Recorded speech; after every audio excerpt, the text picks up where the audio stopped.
చెప్పారు? ఇది tourism department కోసమే, కేవలం టూరిజం డిపార్ట్మెంట్ కోసమే అన్నారు. పర్యాటక సందర్శన కోసము, వాళ్ళ గెస్ట్ హౌస్ కోసమే అన్నారు.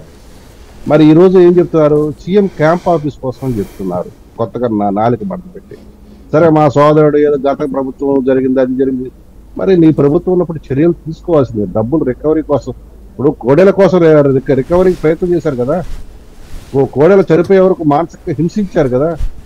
మరి ఇప్పుడు ఎందుకు ఆ తర్వాత తదుపరి మరి చంద్రబాబు గారు చర్యలు తీసుకోలేదంటే అవన్నీ అధికారికంగా పక్కాగా ఉన్నాయి కాబట్టి మీరు తీసుకోవాలి. ఇవి కూడా మేము ఏం చెప్తున్నాం, హైకోర్టుకి మీరు ఇచ్చిన అండర్టేకింగ్ అన్ని అక్కడే రాతపూర్వకం ఉన్నాయి.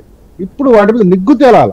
ఇప్పుడు మీరు మాట్లాడుతున్న మాటలకి, మీ సోషల్ మీడియాలో వస్తున్న విపరీత వాక్యాలు, దౌర్భాగ్య వాక్యాలకి ఇప్పుడు ఇవన్నీ కూడా నిగ్గు తేలాల్సిన అవసరం. నిగ్గు తేలిన మాత్రమే మేము దీని మీద ఖచ్చితంగా స్పందిస్తాం, దానికి తగ్గ చర్యలు కూడా ఉంటాయి.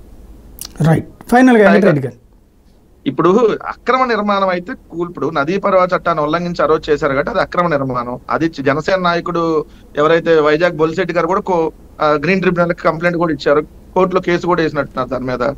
సో ఇది అక్రమ నిర్మాణం కాదు, ఇది సక్రమ నిర్మాణం.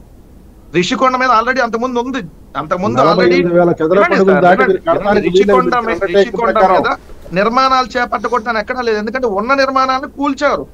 ఏది అంతకుముందు ఆల్రెడీ హరిత రిసార్ట్స్, రాజశేఖర రెడ్డి గారి కట్టినటువంటి హరిత రిసార్ట్స్ ఆల్రెడీ పాత అయిపోయింది కాబట్టి కొత్తది నిర్మించాలని ఆలోచనతో ఫస్ట్ చేసాం. బట్ తర్వాత 3 మ్యాన్ కమిటీ లేదు సార్, అది మీకు ఆ కార్యాలయానికి అక్కడైతే అనువుగా ఉండదంటే మేము అనుకున్న 7 బ్లాక్లు ఏదైతే అనుకున్న నిర్మాణాలు దీనికి కట్టే ఉంటున్నాం. ఇది ఎక్కడ దుర్వినియోగం కాలేదు. ఒక పాయింట్, కోర్టులకి మీరు ఎంతే కడతానని అంతే ఇచ్చారు.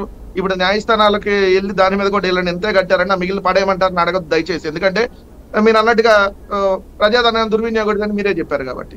సో రెండు పోలవరం మరి మీకు అడిగితే దాని మీద మాట్లాడారు. రైట్.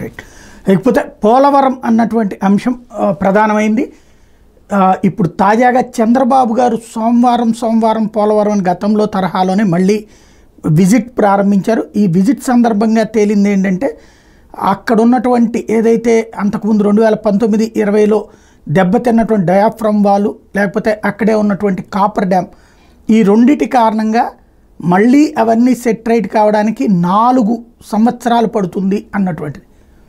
ఇక్కడ జగన్మోహన్ రెడ్డి అనేటువంటి వ్యక్తి సమాజానికి చాలా ప్రమాదకారి, అతని వలన ఈ విధ్వంసం జరిగింది అన్నటువంటిది చంద్రబాబు గారు చెప్తూ, ఇట్లాంటి వాళ్ళు రాజకీయాలకు పనికిరారు అన్నటువంటి పాయింట్ ప్రత్యేకించి చెప్పుకొచ్చారు. ఇప్పుడు పోలవరంలో ఈ లోపానికి కారణం ఏంటి, ఎవరు? శాంతిప్రసాద్ గారు. సార్, ఏదైనా కానీ ఆన్గోయింగ్ ప్రాజెక్టులు కంటిన్యూటీ అనేది ఉండాలా ప్రభుత్వాలు మారిన. ఇది మనకు తెలిసిన విధానాలు